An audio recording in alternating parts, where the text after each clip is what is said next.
doing that for. That said, I mean, that could be your daily settings. It's quite nice when you're driving that. Even when you're driving normally, actually, everything's just more crisp. It's how the car should be.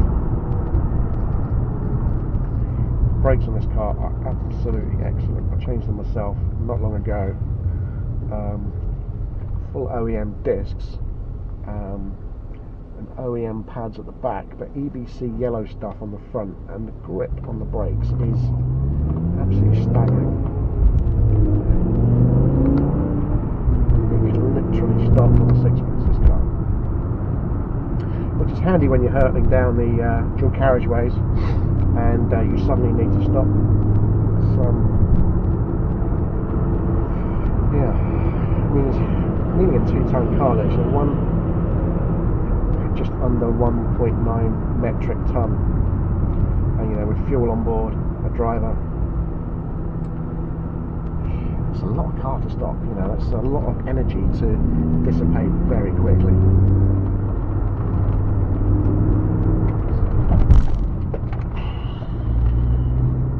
There we go, good example of something in the road, didn't know what it was, just a piece of paper in the end. Right, so we're going to give it the beans. I'm going to put it in M mode and we're going to give it the beans down here because this is my favourite road. Traction control fighting me there. One.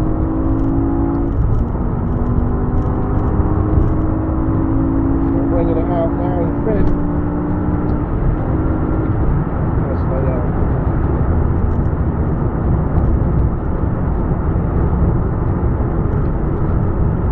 Really does move, this car. See the speed of the gear change as well when we're on it. It's bang, bang. It's very good. You couldn't live with that unless you're at the top end of the rev range, because it would just be too violent. It wouldn't be a comfortable car to drive. Only at the top end, where you're really you're gripping the wheel and you're pushing yourself back in the seat. Only then can you deal with that ferocity of the gear change. You know, I can understand why in lower gears the gear change is more subtle. So interestingly, when you do put the car in manual mode, the gear ferocity setting does go to 5, which is the top setting with traction control on. If you turn traction control off in manual mode, you get one more, an empty box appears, so you can select one more, so it goes to 6 or 11. So I haven't really found any difference driving between 5 and 6, but one thing that 6 does do is when you use launch control, and yeah, this does have launch control, when you use launch control and you go through the sequence and then you launch, you don't need to change gear in manual. You just literally hold the steering wheel as tight as you can, and because if you're in gear mode 6, it will change gear at the optimal time for you. So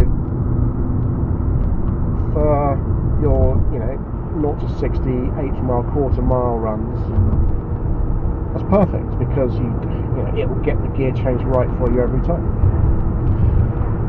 It's quite amazing. It's very old tech. This car's a 2005, and this tech came out, I think they were starting to build these in 2003.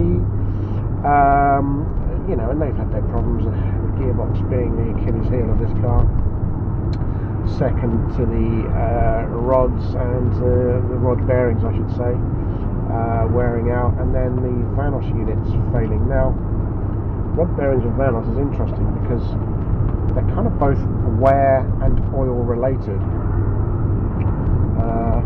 This car doesn't, touch wood, appear to suffer from any of those things, or has never appeared, and this is the case. So it seems to be fairly random. People were initially saying it's the early cars which were suffering the Vanos failures and the conrod bearing issues early, and potentially the SMG pump, which is because the SMG, the gearbox is hydraulic or electro-hydraulic. It apparently has a pump to put pressure into the actuators, and it's this thing that was failing. It's the expensive bit, but I think it's like any high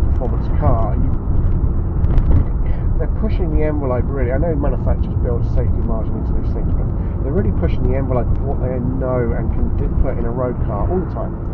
And whilst there is an element of safety, that's not stopping people from driving them beyond their capabilities and abusing them and not doing oil services regularly enough and not letting the car warm up to an acceptable temperature so the oil can do its job. You know, they're abusing the cars, and I think it's potentially these cars that are more likely to fail. Of course, you get manufacturing defects, but really, I mean, if there was an inherent problem with these cars, everybody who bought them, and there's still quite a few, 10,000 odd, everybody would have the problem at some point, surely. But you know, I've got the history on this car and what's been changed out, and no issues. So, you know, let's say 1/3 luck, 1/3 how you drive and look after the car, and 1/3 you've inherited a mechanical default at the factory.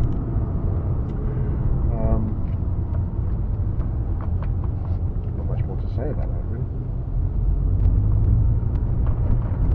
You know, these do top. It's quite amazing, really. I have to say that I have changed quite a lot on this car, but then, you know, take the wear and tear items away. So wear and tear items being your clutch, right? So that's the single biggest wear and tear outlay on this car by a long way. Clutch change on this, I don't know, £2,000. Then you've got your tyres. So you're looking probably decent set of tyres.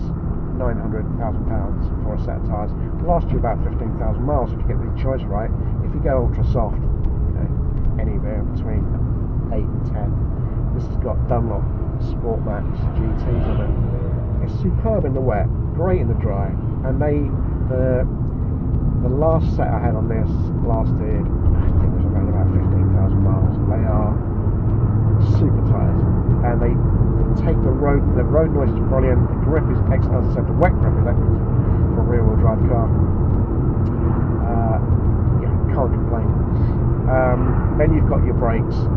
So I just switched out discs on this car, and the fronts were 500 quid, and say the backs were not far off, maybe 350.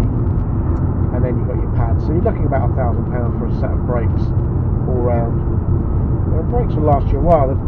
The pads should be in there for as long as the tyres in theory, and a decent set of pads. I mean, soft pads won't require you to change the discs for probably 2 or 3 changes, maybe 4 if you stretch it a little bit and you're not worried about the lipping on the discs.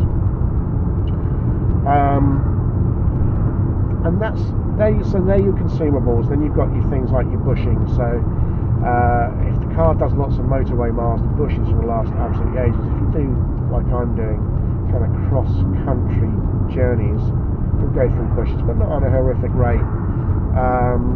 The back lower arm bushes are the ones that go, because they really are taking all the abuse. They're taking the weight of the car on each corner and smoothing out the